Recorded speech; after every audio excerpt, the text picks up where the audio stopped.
Good morning everybody. Today we will see how we can complete 6 electronic circuit analysis experiments within 1 hour. So we are starting with 2-stage RC coupled amplifier. So this is the circuit for 2-stage RC coupled amplifiers. So this is first stage and then second stage. We are hoping that the audience already know the theory. We are only focusing on the experimental part. So first, the connected circuit is shown here on the breadboard. The same circuit is connected here. As mentioned in the circuit, VCC 12 volts is given, and then input 50 millivolts is already adjusted in the function generator, and the output we are getting is this one. So now here what we can observe is we are getting a gain of, we know very well that gain is output voltage by input voltage. So input voltage is already set 50 millivolts. So we have to find output voltage to get the gain. Let us see what is the output voltage. So the number of divisions 1, 2, 3, 4, 4.8. 4.8 into 1. So the output voltage is 4.8 volts. Whereas the input voltage is 50 millivolts. So there is a huge gain as expected from the 2-stage RC coupled amplifier. And we know very well that the frequency response of any amplifier in general, the frequency response of any amplifier in general is like this. As we increase the frequency, the gain first increases, then remains constant, and then the gain decreases. So accordingly, let us check whether we get the response here in the same manner as I have explained or not. So for that, what we need to do, we need to change the frequency here and check if the gain is first increasing and then remaining constant and decreasing or not. So first we will go to the lower frequencies, and the best method to see that is we need to click the X5 mode. So here we will go for the X5 mode.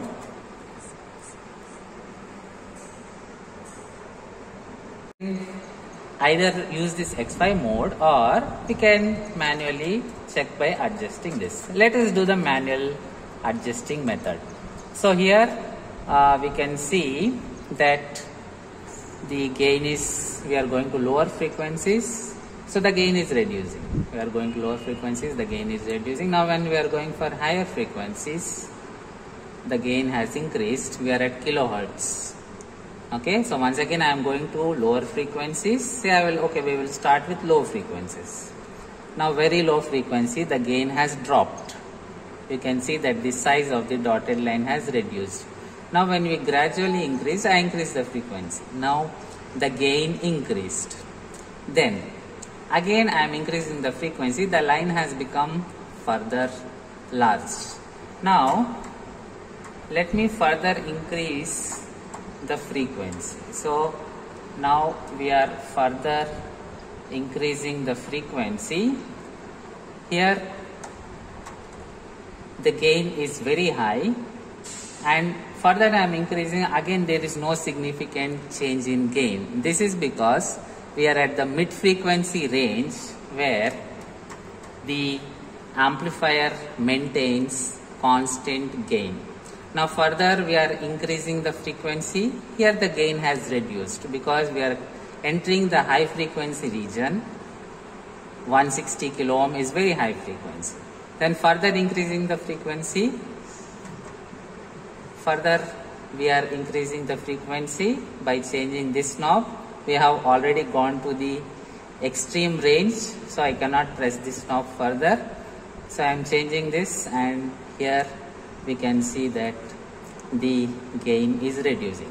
I have been saying that the gain is reducing, but actually it is the output voltage. Output voltage is reducing, input voltage is constant, so output voltage is directly proportional to gain. So when we say output voltage is reducing, it is gain is reducing, one and the same. Now we will see how we can convert this two-stage RC coupled amplifier into common emitter amplifier. Here in this circuit, we can see that this particular stage is actually a common emitter amplifier. In fact, both of these are common emitter amplifier. So simply by deleting any one of this common emitter amplifier, okay, we can get back the common emitter amplifier. Again I am repeating, this circuit has two common emitter amplifiers inside it.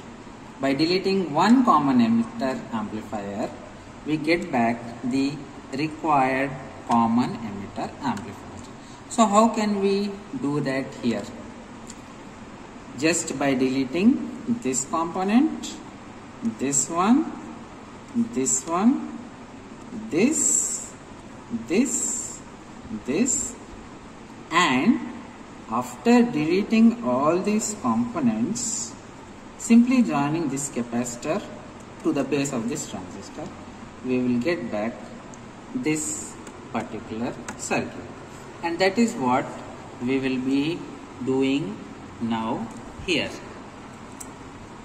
As discussed, I have removed these particular transistor, resistors and capacitance. So total 6 components I have removed in order to get this circuit, and this has been implemented on the breadboard here, and we can see that now the gain has reduced to 1 to 2.6 multiplied by 1, so 2.6 volts.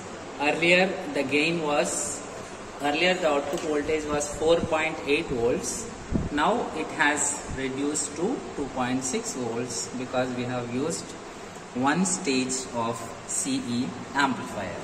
And now we can see that by changing the frequency response, we will get the same response which we have seen earlier. That is, when we increase the frequency, the gain increases or the output voltage increases, the output voltage remains constant, and then the output voltage decreases.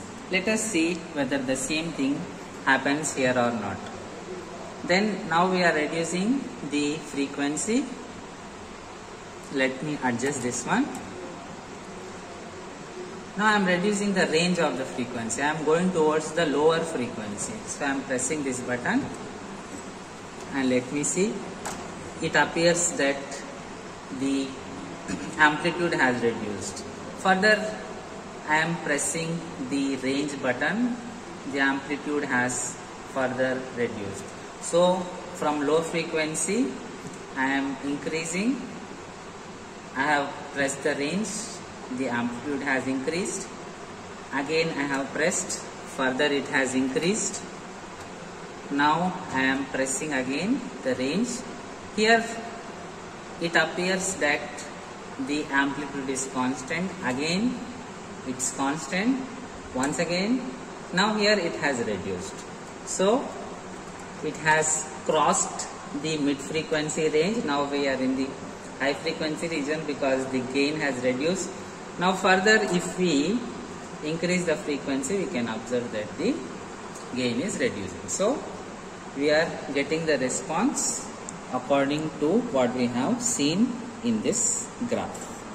So in this manner we have easily converted a two-stage RC coupled amplifier into a CE amplifier. Next, let us see current shunt feedback amplifier.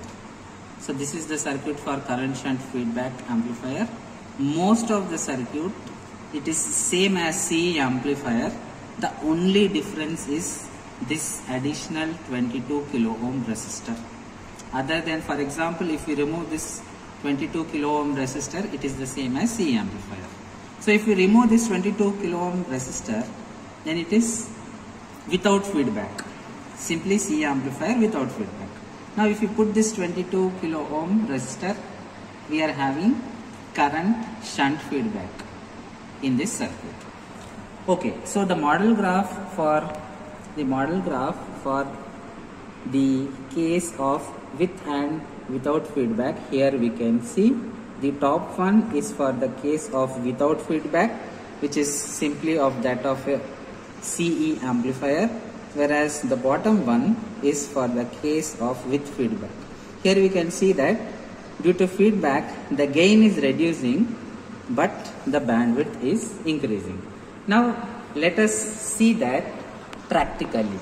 So now in this circuit, this is our circuit where we have earlier seen CE amplifier. Now additionally we are connecting the resistor. Additionally now we are connecting the 22 kilo ohm resistor, and because of that here we can see that the gain has reduced. The output voltage is now 2.6 into 0.5, so that comes nearly 1.3 volt, which is much lower compared to the case of without feedback. Compared to that for the case of without feedback, students can check and take their readings and they can actually plot these graphs. Next, what we can do is we can continue with the frequency response. So we will go for lower frequencies. Again, further lower frequencies, this is how the signal looks. The signal is very low. Here we can see that the signal is very small. But if we increase the frequency, the size of the output signal has increased. Further increasing the frequency, the output voltage again further increased. Again I am increasing the range. Now it is constant. Okay, the voltage has remained constant because it is in the mid frequency, and then further increasing the range, again it is in mid frequency. Now the voltage got reduced because we are in the high frequency range. Again I am increasing this. Now here we can see that the output voltage has further reduced. So the frequency response followed the model graph, which is the gain was low, output voltage was low, means the gain was low. So the gain was low according to the graph, and also the band. So now we will see the hardware connection for Hartley oscillator. This is the circuit diagram, this is the amplifier block, and this is the feedback network. Feedback network, we are making use of two 4 millihenry inductors and one 0.01 microfarad capacitor. This circuit is already connected on the breadboard. Here we can see this circuit. Whatever values I have shown, with the same values, this is already connected on the breadboard, and we are using power supply slightly greater than 14 volts. This is the output waveform. Now let us calculate the practical frequency of this output waveform.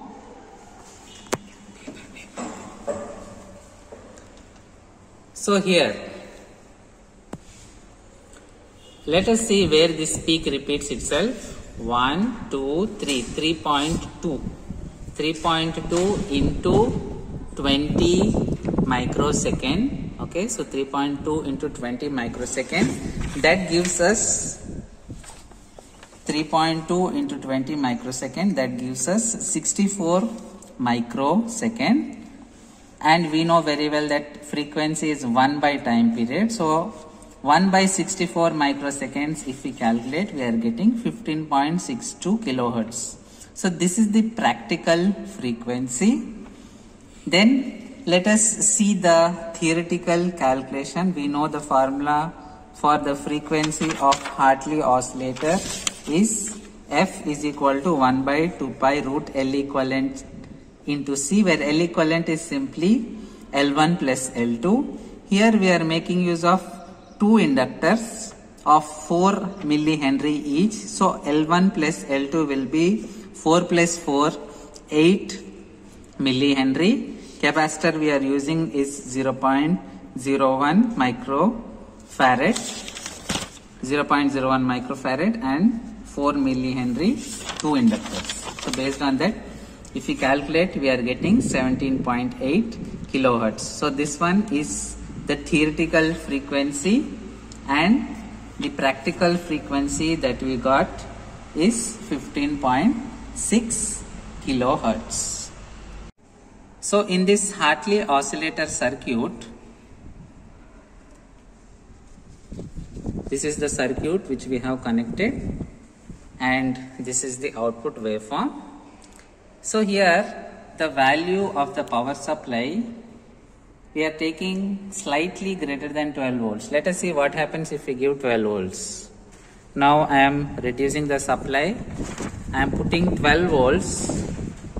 Here we are not getting proper waveform. So this is around 12 volts. The waveform is fluctuating. We can avoid that by simply increasing the supply slightly over 14. Now we are getting a stable waveform. Okay. So if students, they are not getting the output for Hartley oscillator, or even for say any other oscillator like RC phase shift oscillator, they can slightly increase the supply, they will get the stable waveform. Now we will see Colpitt's oscillator. So this is the circuit diagram, this is the amplifier block, and then this one is the feedback network. Feedback network is consisting of two capacitors 0.033 microfarad each and one inductor 4 millihenry. This circuit is already connected in the breadboard here.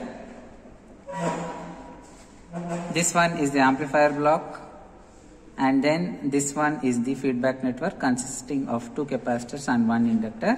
The power supply that we are using here is 12 volts, sufficient for this experiment. Let us see the theoretical frequency. This is the output waveform. We know very well that frequency is 1 by time period. So first we have to calculate the time period.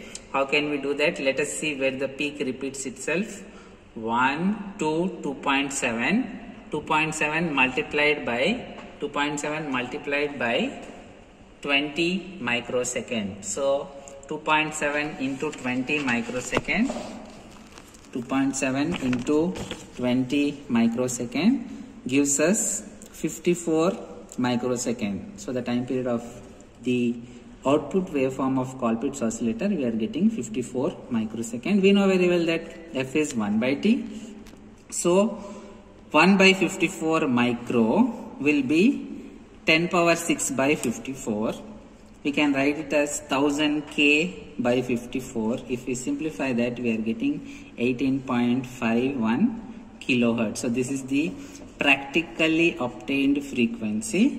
Let us compare it with the theoretical frequency. We know the formula for Colpitt's oscillator is 1 by 2 pi root L into C equivalent. Here the L value that we are using is 4 millihenry and the capacitor values 0.033 microfarad each. So first let us find out C equivalent. C equivalent is the series combination of these two capacitors, and the formula is C1 C2 by C1 plus C2, where C1 C2 are both 0.033 microfarad.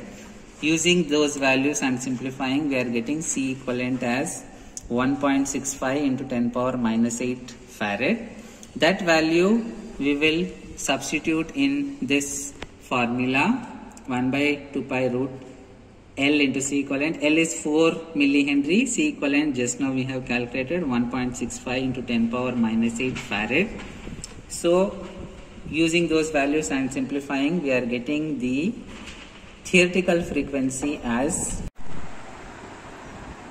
Now let us modify this Colpitts oscillator circuit into RC phase shift oscillator. For that, we have to change this feedback network. We have to replace this with 3 stages of RC network. So this is the RC phase shift oscillator circuit, and as we have been discussing, the central amplifier block is the same as we have seen in the previous cases, and additionally what we have here is 3 stages of RC networks in the feedback loop. Here we have to note that we are giving VCC 15 volts. This is the circuit connected on the breadboard, and here we are giving VCC 15 volts, and then this is the output waveform that we have obtained. So now let us see what happens if we give VCC, say, less value, say for example around 12 volts.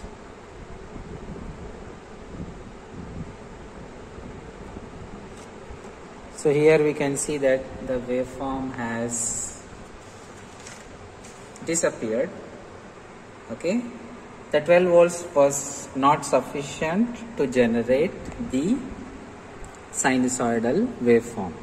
Now when I gradually again increase this to slightly greater than 12, then here we can see that we are getting waveform for say 15 volts. I am adjusting this to 15 volts. We are getting a stable waveform on the oscilloscope. Now let us find the time period of this particular waveform. So here this is nearly 1, 2. Okay, so I will calculate roughly. If students are interested, they can calculate the exact value. So this is nearly 2 into 0.1, it is 0.2 milliseconds. So frequency will be 1 by 0.2 milliseconds, which will be around 5 kilohertz.